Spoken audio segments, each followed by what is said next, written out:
let's just be honest. But we don't look as good as Rachaad White, who joins us. Comes in clean, just got cleaned up, just got faded, lined up, got the specs. Are those real glasses or are they for effect? Hey, man, everything I do is real. So those real glasses? Effect. Yeah, no effect. Are you nearsighted or farsighted? For me, I'm near. Okay. But I'm okay, though. I got good vision playing running back. Oh, I know you do. That's why I'm like, are those what are those? How would you your journey is a fascinating one. Yeah. Right? I mean, from Kearney to Mount Sac to ASU to the league and to the playoffs and playing with Baker Mayfield. How would you, if an outsider came in and goes like, tell me about how you got to the league, what would you tell him? I tell them a lot of tribulations and trials, a lot of different destinations. Like if, you talk to Siri, this stop, that stop, that stop. But at the end of the day, we made it to the end goal, the right place that we needed to be. So okay, well you're at Nebraska Kearney as a freshman.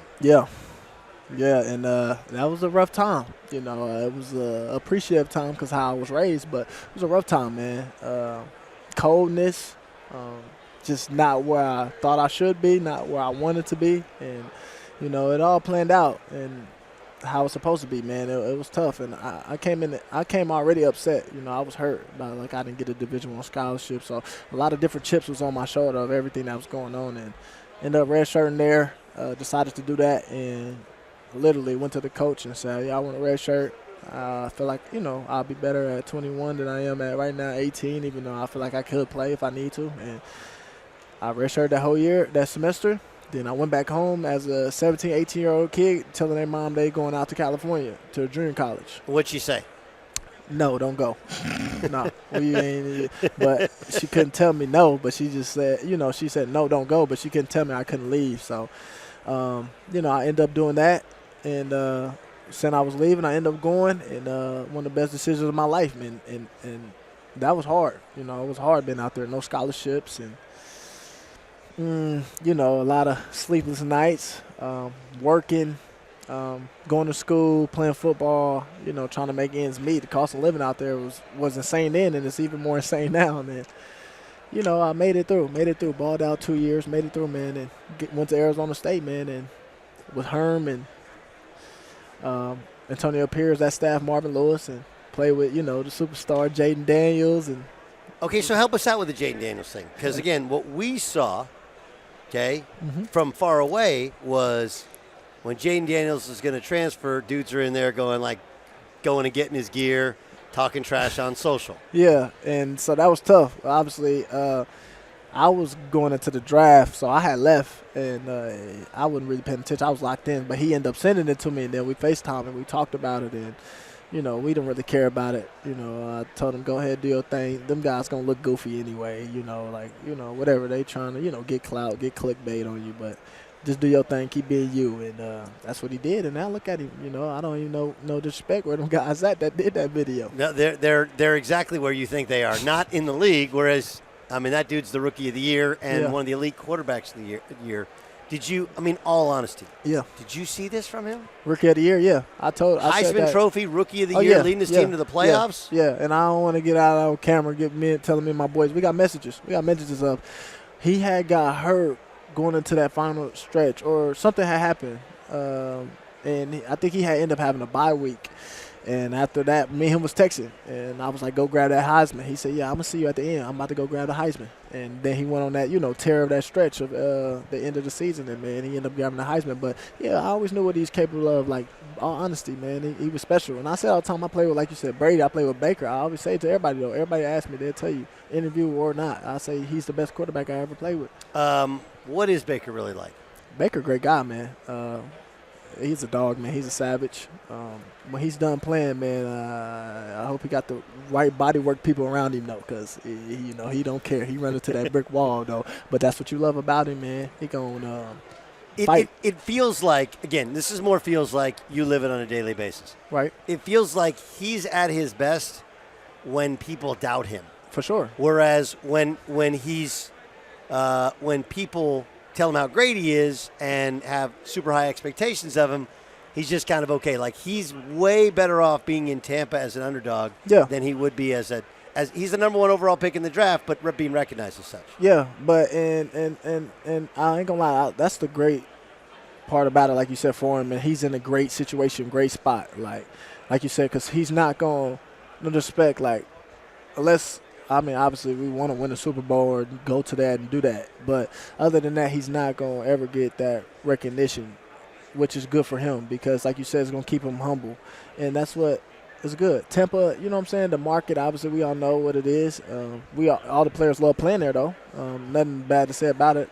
But we always underdogs anyway. So every year, even though this year is going to be something said about, somebody else going to win the division when I didn't win it. I didn't win it 3 years in a row. I mean, I'm not trying to come over here and gloat and talk stuff. I'm just saying, you see it every offseason. Like, somebody's going to do something, or somebody going to something. They're going to say, oh, Atlanta's going to win it, or New Orleans going to win it. Like, I don't know what it is about it, but that's why it's a great spot for him, and he's going to keep thriving. Rachaad White's our guest here. Doug Gottlieb Show, Fox Sports Radio. Of course, star running back, Tampa Bay Buccaneers. You have played both these teams. Right. You've beaten the Philadelphia Eagles. Yeah. What do you think? Help me out, because the Eagles defensively looks like they got great talent. But you guys, you scored 33 against them. When you saw the Eagles, and everybody's different as the season evolves. Yeah, for sure. What are your thoughts on the Eagles' defense?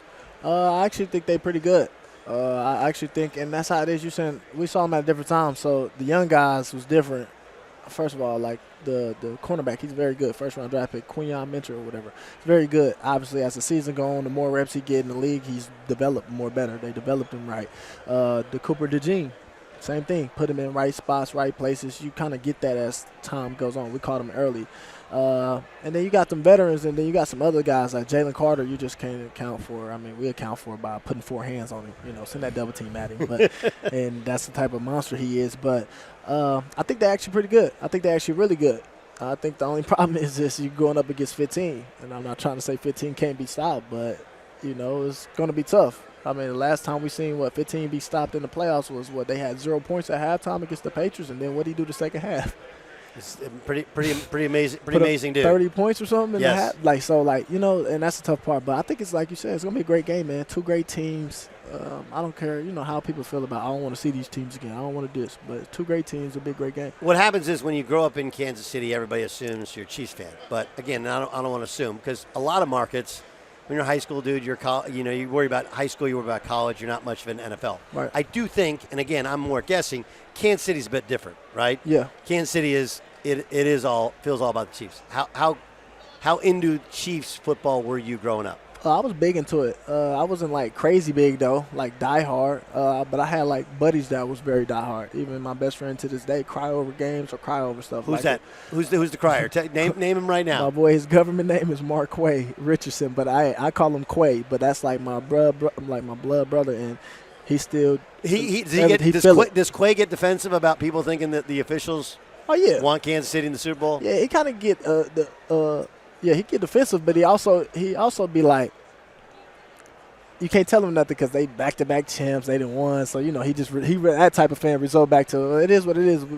We the champs, we be winning. So it is what it is. How everybody feel, they just hate to see us win. So you know how that be. So I was a big fan though. Jamal Charles, man, I looked up to him growing up. Huge, man. He did a lot for our city. Man, he was a great player, and so that was huge for me, especially playing running back. What impressed you about their defense? I think the Chiefs' defense was the best thing about it that stands out. I say, obviously, Spags as the play caller, but I think the biggest thing about them, why they so good, they all communicate. They all on the same page. They all do their job and know their job. You know what I'm saying? And they all communicate that in a good fashion manner. As long as you got communication out there, man, it's going to be something great to happen. No, it is. It really becomes about players more than plays, right? Like, you guys all got to be on the same page, which is my question kind of about Philadelphia. Dan and I talk about this all the time, which is like, I get that Philadelphia's here, but it does seem like offensively not everybody's on the same page. Now, they make it work, but will it work on Super Sunday if they're not on the same page? I don't know, man. You got to be on the same page, so they all got to be locked in, and I think they will be, obviously, for the greater of the cause. It's a big game, but I also would say, and like Philadelphia, they got the Monstars over there, of course, man. You got the Monstars and the Chiefs. They the Looney Tunes squad. So you know what I'm saying? Like, I like that. I like that analogy. Yeah, you right? know, the Chiefs, the Looney Tunes squad. And we do know who Jordan is in this story, do we not? Yeah, you know who he is, man. We know who he is. Everybody knows he is. We don't even got to say it. You know, sometimes they say what's understood don't need to be explained. Everybody know Pass who the we bad talking boy. about. Pass the bad boy. How crazy is that though? That they had Baker, then they had Pat at Tech. Yeah. Right. Uh-huh. Like that's nuts. Right.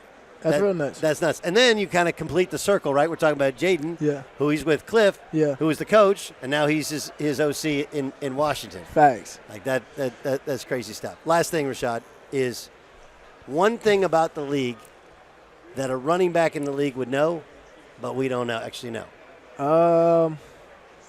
That a running back would know that y'all don't actually know. Or maybe just an NFL player would know. It's like we sit around here and we think we know about the NFL, but you actually live it. This is your third year living it. Oh, you talking about like that? Anything that is scripted? Is it scripted? Nah, I'm just messing with y'all. We almost had the greatest interview of all time. That's Rachaad White, of course, who's the running back for the Tampa Bay Buccaneers. That was awesome. That was awesome.